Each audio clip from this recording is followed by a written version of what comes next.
In some extreme cases, you might find that the block deck is warped from overheating.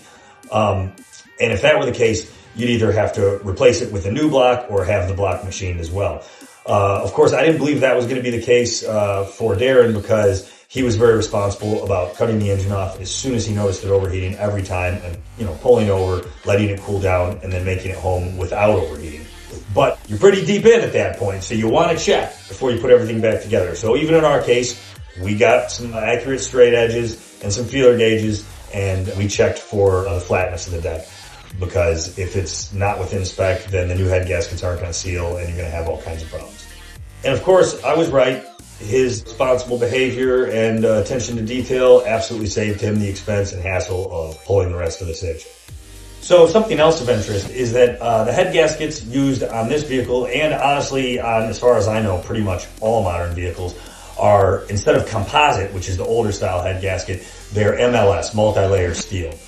In this case, I think it's just 2 layers, so they're being a little liberal with the term multi-layer. But at any rate, the reason that matters is because when you're identifying a blown head gasket visually after taking everything apart, it's a little different when you're dealing with an MLS gasket. In fact, one of the guys I follow on TikTok, a great mechanic by the name of Dave from Dave's Auto Center, he did a great video on this that was helpful to us when we were looking at Darrin's head gaskets.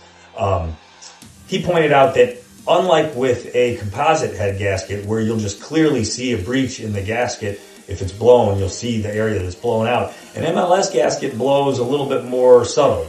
So what you're looking for on this kind of head gasket is areas of serious discoloration, or especially around the cylinders, you'll notice areas where the edge is not really defined, and it's a little bit, almost looks like chewed up or burnt. And that's going to give you a pretty good indication that you got a bad head gasket.